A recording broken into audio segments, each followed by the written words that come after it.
Welcome to Part 2, What Actually Changes as We Learn. In Part 1, the models told us that learners pass through stages. That's the big picture map. But now I want to get specific and almost physical about it. What concretely is different about a skilled performer compared to a rank beginner?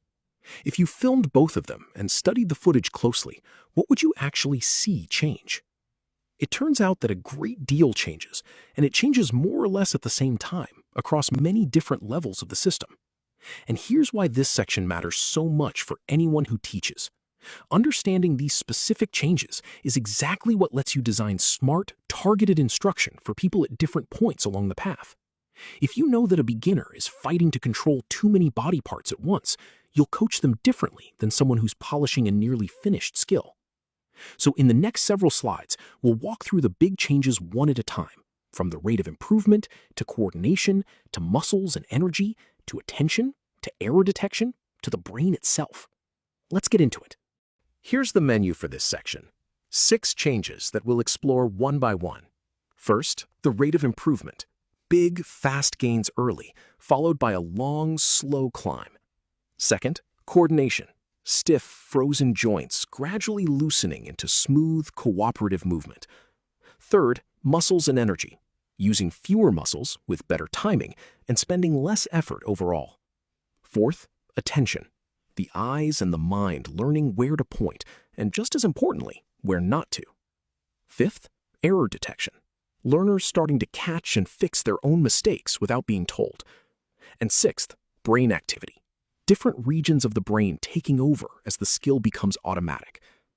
Now, please don't try to memorize this as a disconnected list of 6 facts. Instead, I want you to notice the single theme running through all of them. As we learn, almost every level of the system, from the individual muscles up through attention all the way to the brain, becomes more efficient and better organized. That's the headline. Everything gets streamlined, doing more with less wasted effort and less wasted activity. Keep that theme in mind, and the 6 specific changes will feel like natural variations on one idea rather than 6 things to cram. Let's take them one at a time, starting with how fast people actually improve. Let's start with the rate of improvement, because there's a genuine, well-documented law at work here. Look at the curve on the right side of the slide. Early in practice, you improve fast. Those are the quick, satisfying gains that make a new hobby so much fun in the first few weeks. But then notice how the curve flattens out. You keep getting better, but in smaller and smaller increments. Researchers call this the power law of practice. In plain terms, huge improvement early, then progressively smaller improvements no matter how hard you keep working. My favorite illustration is in the box on the slide. Back in 1959, a researcher named Crossman studied cigar makers in a factory. Some workers had made around 10,000 cigars. Others had made well over 10 million across 7 years on the job. 2 remarkable findings came out of it. First, the workers were still getting slightly faster even after making 10 million cigars, which shows learning can continue for a very long time. But second, and this is the power law, the vast majority of the improvement happened in just the first 2 years. After that, gains were tiny. So why does this matter for you as a future instructor? Because learners get discouraged and quit precisely when their rapid early progress slows down. They feel stuck. One of the most helpful things you can do is warn them in advance. That plateau feeling is completely normal and expected. You're still improving, just not as dramatically as you did at the very beginning. Naming it ahead of time keeps people motivated through the slow grind. Next is coordination. And honestly, this is one of the most elegant findings in all of motor learning, so I want to do it justice. Here's the problem the body faces.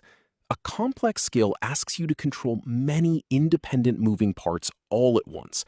Every joint, every muscle. Scientists call this the degrees of freedom problem, and there are a staggering number of them to manage. So how does a beginner cope with all that complexity? With a clever trick. They freeze some of the joints. Look at the first card. A brand new racquetball player will lock their wrist and elbow and swing the whole arm like one stiff stick. By holding those joints rigid, they've drastically reduced the number of parts they have to control. The movement is clunky and underpowered, but it's manageable, and it lets them start succeeding. Now look at the second card. With practice, something beautiful happens. Those frozen joints gradually unlock and begin working together as a coordinated unit, what we call a functional synergy, where the parts cooperate automatically. And here's the payoff. This isn't just smoother to watch, it's actually more powerful, because the free joints can now exploit gravity, momentum, and the whip-like transfer of energy from one segment to the next. So the racket head ends up moving faster at impact. This freeze then free pattern shows up everywhere. In soccer kicking, in stroke patients relearning to stand, even in toddlers learning to walk. Freeze first to simplify, then free to optimize. As coordination improves, the machinery underneath it gets cleaned up too. There are two closely related changes here, and they're on the two cards. First, muscle use. Beginners are frankly sloppy at the muscular level. We can measure this with EMG, which records electrical activity in muscles, and beginners show two problems. They fire too many muscles, and they fire them at the wrong times. Often muscles that should relax are tensing up, even working against each other. With practice, the system tidies itself up. Only the muscles you actually need switch on, and they switch on with the right timing, right on cue. Second, energy cost. Because the movement is now coordinated and the muscle activity is streamlined, skilled performance is simply cheaper to run. Here's a vivid example you can picture. New scuba divers burn through their air tank far faster than experienced divers on the exact same dive because the beginners are tense and wasting energy with unnecessary movement. Novice rowers show the same thing in the lab. As they practice, their heart rate, their oxygen consumption, and even their own rated sense of how hard they're working all drop measurably. So the unifying theme here, and really for this whole section, is doing more with less. Better coordination, fewer muscles, better timing, lower energy. The skilled body becomes remarkably economical, which is also why experts can perform for longer without tiring. Attention changes in two distinct ways as we learn, and both are on this slide. The first is visual attention, which is simply where the eyes go and what they take in. Here's a classic study. Researchers tracked the eye movements of expert and novice soccer goalkeepers facing penalty kicks. The novices scanned all over the place, looking at the kicker's whole body. The experts did something smarter. They fixed their gaze on just a few highly informative spots, like the planted non-kicking foot and the ball, and they held those looks longer. In other words, experts gather more useful information from fewer, better chosen glances. They've learned where the gold is. The second kind is conscious attention, meaning how much of your mental bandwidth the skill demands. Think back to learning to drive a stick shift. At first, it takes absolutely everything you've got. Clutch, gas, gear lever, all coordinated at once, and you certainly can't hold a conversation while doing it. But after enough practice, you shift gears smoothly while chatting with a passenger and watching traffic. The skill no longer needs you consciously watching over it. That freed up attention is a true hallmark of skilled performance. And notice how it connects directly back to the autonomous stage from part 1. As the movement becomes automatic, your mind is liberated to handle higher level things, like strategy or the next play, or simply enjoying the activity. Here are two more changes, and both are about becoming a smarter, more self-sufficient performer. On the left card, error detection and correction. As people get skilled, they develop the ability to feel their own mistakes and fix them, sometimes in real time, mid-movement. Here's a clean demonstration. Researchers had gymnasts cross a balance beam, sometimes with full vision and sometimes with no vision at all.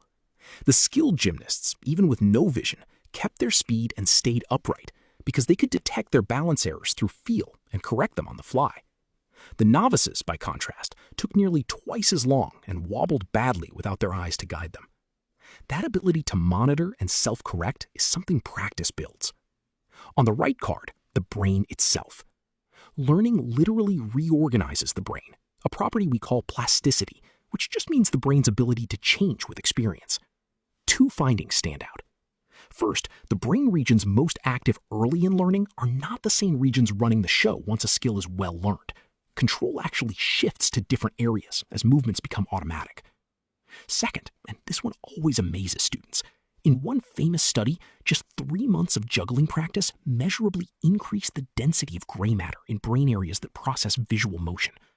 So practice doesn't just change what you can do, it physically reshapes the organ doing it. Now for a genuine twist. After all those changes we've discussed, you might reasonably expect that everything about a learner keeps improving and getting more flexible. But there is one thing that does not change in a helpful way, and it surprises people. We stayed dependent on whatever sensory information we practiced with. Here's the striking part. The more you practice with a particular source of feedback, the more hooked on it you become, not less. So picture this. If you learn a movement while constantly watching yourself in a mirror, your performance gradually comes to depend on that mirror. Take the mirror away, and you actually perform worse than someone who never used one. The visual feedback became woven into the skill itself. This is why some legendary teachers deliberately ban mirrors. The great choreographer George Balanchine famously told his dancers to stop looking at the studio mirror, and when they protested, he said simply, "I'm the mirror." The practical lesson for any instructor is important and a little counterintuitive. Be careful about the feedback you build practice around. Whenever possible, practice with the kind of feedback that will actually be available in the real performance, the real game, the real recital, the real clinic task. Otherwise, you may be building a skill that quietly leans on a crutch that won't be there when it counts. Let's recap part 2, the shape of getting better. We covered a lot, so here are the threads tied together. 1.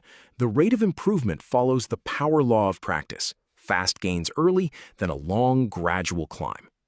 2. Coordination shifts from frozen, stiff joints toward fluid, cooperative synergies. And along the way, the body uses fewer muscles with better timing and spends less energy. 3. Attention sharpens in both senses. The eyes learn to target what truly matters, and the skill gradually stops demanding conscious thought, freeing the mind for higher-level concerns. 4. Learners gain the ability to detect and correct their own errors, even without external feedback, while underneath it all, the brain physically reorganizes itself through plasticity. And 5. The one thing that holds steady?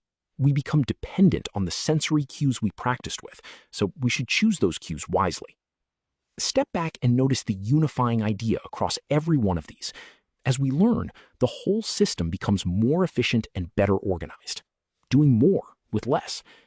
Keep all of that firmly in mind, because in part 3, we travel to the very far end of the learning continuum, to the people who have pushed these changes as far as they can possibly go, the experts.